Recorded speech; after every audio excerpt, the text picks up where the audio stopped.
seriously, like the soccer YouTubes, I see them. Cheers, Chantal. Cheers. I feel like I'd pass the torch. They usually Cheers. No, like all the equipment that like a lot of the podcasts have been like using, it's very much like this thing. From what I've seen, but maybe they're just the low budget ones like we are. I've seen like There's nothing wrong with the that. thing, dude, is like seriously, like famous people will start a podcast and it's like over Zoom, but not even paid Zoom, and they're like with their little iPhone earbuds, and it sounds like shit. I'm just like, are you serious? This is what you're gonna do, Micah Richards, on this podcast? Hey. Whatever. But Dude, whatever works, right? You know, the green screen in the background. You know, customize it however you want. Let's go. Yeah. People do that. But no, we were shooting the shit before this. But please, KB, introduce yourself. If you don't mind. KB, president of USG-18. We are the uniform supporter group featuring a lot of local military, a lot of local first responders, as well as their families and friends, and anyone who just really wants to support our cause. So if that's something that's in your neck of the woods, and we're the group for you. So come on and join. And I didn't do this with Justin, which was, I'm sorry, Justin, but do you mind throwing your social handles out real quick? Sure. If you want to find us over on Facebook, that's a good way to find us, groups.facebook.com/USG18. And then if you want to find us over on Instagram, at USG18. Awesome. So my first question is... Oh, go easy on me, please. It's going to be easy stuff. Like, why did you start USG-18? Oh, shoot. We'll go a little bit of the history. I'm U.S. Navy, and I've been around all over the place. And one of the things I never really found myself was going to be like part of like this culture. Mm-hmm. I'm from San Diego. I lived over on the east side of like Chula Vista. All my friends were either Mexican or Filipino, and I did not follow a lick of soccer when I was living. You had to be different? Like, absolutely not. I was going to be like that one weird kid that was like hanging out over in like the back of the school, you know, just like playing like Pokemon and like drawing like comic books and stuff. Yeah. That was me, man. Hell yeah. I actually should have been a part of 18th Battalion, to be honest. But when I got stationed over in Washington, my best friend, and we still talk over to this day, we got up over to his hometown of Seattle in 2009, and coincidentally that was the same time the Seattle Sounders were entering MLS, and we're coming over into like this, you know, hey, we're going to do something for Seattle. Obafemi Martins. Yeah, Obafemi Martins. Yeah, Freddie Montero. I remember that team. Oh, that's the squad right there. Yeah. Now, if only they weren't old, and you know, we could probably bring some of that talent down over here. It's all good. But I got immersed over into that culture when I was out over there, and that's when I started following soccer like a lot more than what I was following like back in like 2000, 2004. So was it the supporter culture that kind of got you into it? Was it the supporter side? It actually was the supporter culture because their supporter culture also had a military chapter for the Emerald City supporters. They're the main supporter group out over there in Seattle. And their community impact was one of the things that kind of like just like hit it for me. Like, you know, hey, we're gonna do everything that we can to go take care of you guys, take care of the family, and also be able to make sure that you guys have like a good experience come game day. And didn't come in with a lot of expectations. I saw a lot of good vibes from them. They introduced me to all the other different chapters that were out over there, but that was one of the ones that kind of like stuck it for me. Yeah. And that was actually even before joining American Outlaws, that was my first introduction over to supporter culture. And did you actually join that group, or was American Outlaws the first official? No, I actually did join Armed Services Group. Armed Services Group was the military chapter for Emerald City supporters. Still a bunch of good group of guys, and I kind of use them as like a really good resource because just like me, a lot of them are U.S. Navy. Yeah. So I didn't want to continue supporting Seattle, especially when we had something local, right? Yeah. One of the things for me was like, you know, still continue that drive of like, you know, hey, support where you came from. And we've been fighting. You know just as well as I have. Like, we've been fighting in this town to, you know, get a team to come down over here. One a team that'll actually stay, of course, and they'll like play D1 type of style football that we wanted to be able to introduce this town over to. They've seen the national team, women's and men's, come through, and yeah, it could be the same vibes, right? But, nothing like, saying like it's club. Yeah. Nothing saying like it's like, Premier League, La Liga, Liga MX, that type of vibe. So when everything was all said and done, we got a team now. Now we're starting to build the colors and stuff. That's when I really had to like sit down and think about like, hey, should I actually do something? Is there anyone that's really going to do the same thing? Like, is anyone really going to go take this initiative? I didn't necessarily want to do it in the first place because like, I'm thinking about like transfer. Where am I going to get stationed next? Am I going to stay in San Diego? Yeah. What's my family going to think about me? So now it was just like, hey, I need to be able to take care of the community still. And to be able to kind of give the same treatment that I got out over there, down over here, but to be able to do it tenfold just because of like the community that we have over here. The military is massive out over here in San Diego. It's literally like, so I will tell you a story. Julie and I, when that new San Diego library got built downtown, we went down there, and there's one section that's literally a whole shelf of old National Geographics. Ooh. I grabbed one. It didn't even tell you what year it was or anything like that on the cover. Grabbed it, 1941, San Diego. They had their whole spread was about, literally it was, the spread was an overhead picture of the tent housing they had, which is now around North Island in that area, or where Spay War is or whatever, because they were making the planes and pumping them out. And they brought so many workers out here that they didn't have enough housing. They were building all those bungalows. You see PB and OB and all that stuff still. And, dude, it was just a huge tent city. So, like, to act like the military isn't a huge part of San Diego history and culture is just, well, it's just incorrect. It's silly, frankly. It's just as ingrained on it as, like, having all of our Native Americans and then everyone from like East County, everyone from like North County, down in South Bay, like that. All of that has been built in over to like this town to make it like what it is now. And then I guess we're just happy to be a part of it. I mean, like, shoot, it's a big moneymaker for the town, I guess. I'm assuming. I'm hoping so. I mean, that's what it's touted as, and anything that helps San Diego, I'm down with. Because again, for sure. Growing up here, it's like, and traveling around quite a bit. I've traveled a decent amount, and San Diego is pretty unique. It is very unique. Not a lot of places like it. I will tell you right now. And it's interesting that you bring that up too, because like a lot of people consider this like a transplant / melting pot, and just like hodgepodge of like everything that is like around like the United States, right? Yeah. And I could probably go over to like, one part of like the county over to another. And then it would just be like, I was like over on a deployment where like I'm visiting someone that's out over in the South, or I'm visiting someone that's out over like the Middle East, or I'm visiting someone that's like out over in Southeast Asia. And like, you got all these cultures now that are like just embedded over into like this community. Yeah. And it's a great flavor, to be honest. I couldn't agree more. Like, I will say this right now, the food in San Diego is slept on. 100%. Ooh, yeah, like, absolutely. People, like, good, absolutely. Good. Everyone, don't come here for the food because it sucks. Yeah, so don't come over here for the Mexican food either, because the Mexican food over here sucks. It's gross. So just don't come to San Diego. All right, we don't need more tourists. Thank you, though. No, so you brought up the whole food thing. Like, what's your thing, man? Oh, everything. That's the thing that I love about San Diego is like the best Mexican food, or even I'll call it border food, right? Because there you go. Because in Texas and everywhere they have their own style, and Tex-Mex and this and that, and it's all, let's be honest, it's all more like border style food. Like us is TJ, there's Laredo and friggin' Nuevo Laredo, or whatever.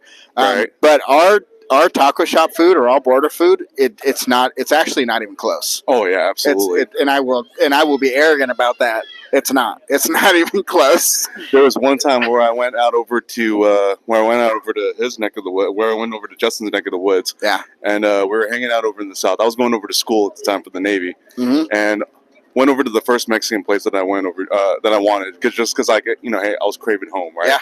Yeah. On the menu it said California burrito. What they failed to tell me was that there was like everything else that wasn't necessarily a California burrito.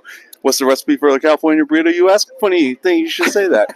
Carne asada, French fries, sour cream, guacamole. All right, it's not hard. No, it's not hard at all. But when you start adding beans, when you start adding cheese, when you start adding pico de gallo, when you start adding like other things that are like not necessarily the staple for like a California burrito, you as a San Diegan, you look at that menu, you're just like, let me tell you exactly how I want to make this. We're going to do it like a Subway treat here. Dude, seriously, like, let me do it. And then if you do this for over the course of 5 years, all of your food is going to taste better because it's all going to be seasoned with... Exactly. It's like a pizza oven, you know what I'm saying? It's like a pizza oven. I go on the East Coast and they're just like, this pizza's good, but like, once the oven gets broken in, it'll be even better. I'm just like, all right, whatever that means. Yeah. Like, that's how I feel. Like, do I need to wait? Right? I'm here. I need it now. Yeah, just give me... I'm enjoying this pizza right here. Should I not enjoy it? No. Dude, but I totally agree. But that is... So the food, absolutely, I love about San Diego. How eclectic it is, really. And I know we've brought up diversity a couple times, and I feel like that's a buzzword that people use, even though it doesn't make sense when you use it. But literally, I think in City Heights, there is one particular, like, 2 square blocks or 4 square blocks or something like that. Like, a buddy of mine went to journalism school at USC, and he sent me a passage out of this book, and they said that... one of the most eclectic neighborhoods in all the U.S. in regards to people from other nationalities, not from the United States, is in San Diego. In that fort. And it's like, dude, the biggest, I guess, Chaldean population as well is here in San Diego outside of Iraq and things like that. Yeah. And a lot of people don't realize that. So again, don't go to East County because the food there, the Mediterranean food, whatever you want to call it, is not good. So... Yeah, don't go over to City Heights. Don't go over to University Heights either. Especially if you want like good pho or Vietnamese food. Like, yeah, don't go over there. Hey, I lived in City Heights for 10 years. That is why he sent me that passage. Because City Heights is like I am going to live in City Heights again. I lived in City Heights, I think, longer than anywhere I've lived since I was a little kid. Really? City Heights is I feel like it's my home in San Diego. And Pho Hua is like... Oh, that's the best right there. Dude, it's the best. That's the best. I lived right off Menlo. I'm giving too many people on this live stream information. But we would walk to Pho Hua, and I would go there all the time. And now one of the first things when we moved back to San Diego, I was like, let's go to Pho Hua. Let's go to Till 2 Club. But Pho Hua, what's funny about that restaurant too, dude, is like where it's at. If you go to, the door that's actually on El Cajon Boulevard, the one that's rarely used, and yes, exactly, like where everyone else goes, like to the parking lot. If you look at the ground, it says Casbah. Yeah. They used to have shows there. I went to shows at the Casbah, and then come to find out, it's the best pho spot in all of the United States. Oh, absolutely. And there's no other place where you can go get. And this is another tidbit of San Diego. If you ever needed like breakfast pho, oh, dude. This is like one of the only places that opens up at like 7, 8 o'clock in the morning. Yes, and you just go over there and you're just like, hey, instead of like a steak and eggs type of deal, or instead of like a breakfast burrito, just give me number 16, dude. Give me number 16. I'm gonna go over to El Cajon Boulevard. Yes. For me, I prefer the duck bit. I prefer the number 1. All right. Yeah. Oh snap! Yeah, me and my brother, like that is like a thing. Like the number 1 has always been like hey, I need a little bit. I need everything. I need a little extra chewiness in there. Seeing you, all right, I love it. And then if you want, you might as well set like. I'll tell the family, hey, go ahead and order yourself like an extra large of whatever it is, because if you're not going to finish it, I'm going to definitely take that off your hands. Do you get a baguette too when you go? I never order bread. I never really gotten a baguette. I normally go with like the sometimes I'll go with like the sliced onions, and I'll go with like the chili oil. Yeah. So then that way I have like a little bit of mixture whenever I'm mixing like my hoisin and my sriracha. Yeah. But for the most, I actually got to do the baguette every now and again. Because that French influence on Vietnam for a long time. Yep. Baked goods from Vietnam are, again, slept on. We're just talking about food this whole time now. But I'm down, dude. I'm down. I thought this was this podcast. Hey, that is exactly what this podcast is for. And that's why we love San Diego. And that's why it's like, why would you not be, like, if you're already a soccer fan or looking for a supporters culture, like, and you're not a fan of San Diego FC, like, I just don't, it doesn't compute with me. It just doesn't equate. I know. It doesn't make sense. And having, like, that's one of the things that with San Diego now is like that's one of the things that we're trying to build, right? Because like I think we were talking about it when Justin and Quinn were on a while ago. Is that the supporter culture? We only had the teams that we had over here before, right? Yeah. Chargers come and gone now. That's kind of like a downside of it. And Loyal was super supported. It's just Yeah. it only lasted for X amount of years. Yeah, and that was another downside of it. Part of that too. detriment is it was during the pandemic when. And hard to solidify like any type of like training grounds or like any type of like hard actual stadium type stuff. So I understand why anybody there would feel hard done by, but at the same time, it's like timing just sucked. Everything just wasn't right. But I think like we can both agree to this one also is that a lot of the things that we've been experiencing in San Diego is out of like adversity, especially like the good things that come out of it, right? Because I don't think that out of like any of the adversity that we've gone through, I don't think that we would end up having like a MLS team that we would be able to support over here, right? Oh, absolutely. Like everything that came out of like city politics, everything that came with negotiating, teams leaving, all that stuff. Yeah. Like all that stuff had to like have created this path. Whether like by fate or whether like it just happened to like just work out that way, San Diego needs a soccer team. Like this is a soccer city. Yeah, and I think we've done. You've looked at studies before too, like on like viewerships for soccer over here in general, right? Yeah, like absolutely. San Diego is usually in the top 5 in when it comes to international games, and like we have a good base. And I feel like they just need a big punch to like get us to that level. Yeah, and I think and that's one of the things that we're definitely hoping we can help encourage when it comes over to like the team, right? People want to be able to have like that little certainty, right? Yeah. And we may or may not be able to give them, but that is definitely a task that a lot of the supporter groups out over here are definitely willing to take on, because that for some reason that passion is still there with us, right? That passion is still there. We want to be able to make that be felt across like all of North County, right? All over East County, all out over South Bay. We already know where like a lot of the people are like, feeling the vibes, right? But, for the people that still have like that, that little feeling right there over there in that chest, that it's just like, hey, it's going to be like another sports team. It's just going to, break my heart type of deal. Nah, dude, you don't have to feel that angst. Yeah. I don't feel like. And part of that, though, is like up to us. Like in soccer, one of the things that supporters culture I feel like is so important in soccer is because I feel like supporters in soccer have the most influence out of any other professional sport, period.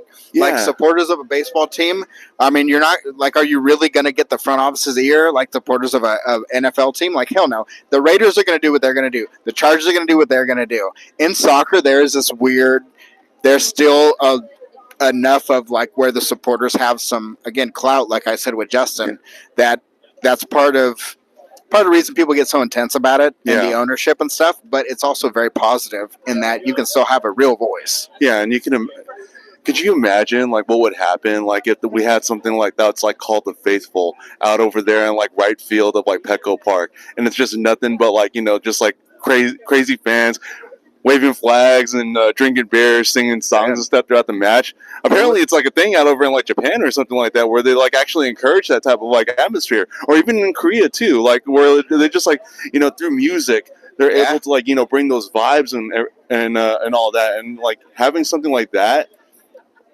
is definitely like because of like our supporter culture. I feel is like we're able to like, at least have that be able to be spread.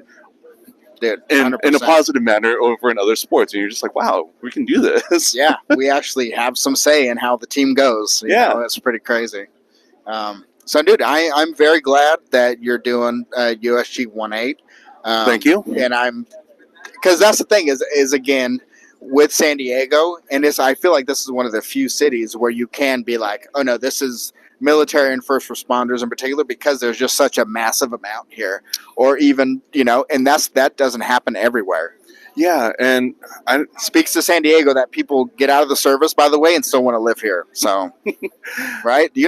How many guys have you been like? How many guys have been like, dude, I need to find a job because I want to stay here, and the only reason they don't stay here is because they can't do that, right? I won't put anybody on the spot, but I've heard that a million times. No, it's definitely a tough thing, and there's That's one of the things about this town is that they try to give as many resources as possible, and those resources aren't necessarily tapped into, known, or as talked about in the fashion that they should be, and it's just a matter of getting the word out, and it's very similar to like this, right? Because like I didn't think that I was going to be able to pique the interest of like Chula Vista Fire Department and have a lot of those guys be part of like the fold, like.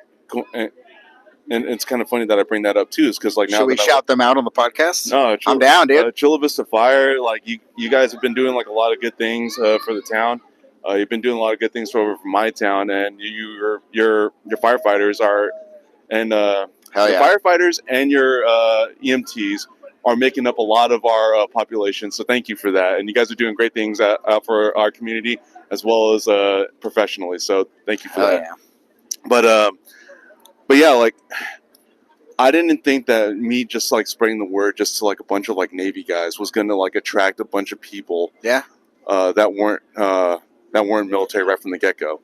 So one of the things that I ended up doing, I found this Facebook group that was in support of San Diego MLS fans, right? And I just put a little query out over there, you know, just a little Google form for someone to fill out. Just be like, hey, if I ended up starting something, or if something were to be started, what would happen and what would your interest be in terms of like, contributing over to like the team, as well as being able to engage out in town in a humanitarian aspect, I should say. Right. And some of the first people that ended up knocking on that door were Chula Vista Fire, the local sailors, some of the Marines that we had over here. And right now, if you were to look at the numbers, it's almost like split down the middle between like firefighters and military members. Oh, hell yeah. That's not a bad thing, though, right? No, it's not a bad thing at all. And it was one of the things that I was like, I wasn't expecting, and I'm definitely like grateful for Pleasant surprise. Right. Yeah. And because they bring a different aspect of like our community over to the table. Like, we have our rules out over in the military, and I kind of and it's almost synonymous whenever you go from like branch to branch. Yeah. To talk about like those types of differences and or lack thereof. And then when you bring in like the first responders, you bring in law enforcement, you bring in similar hierarchy. Very similar hierarchy. Paramilitary, they have that structure. They have that understanding of like, hey, X, Y, and Z needs to happen in order for us to go, tackle the task at hand, right? But they grew up out over here. They know the area. They know the landscape. They know how to best do that. It's almost like knowing like your terrain, right? If you don't know what you're working with, then how are you gonna succeed, right?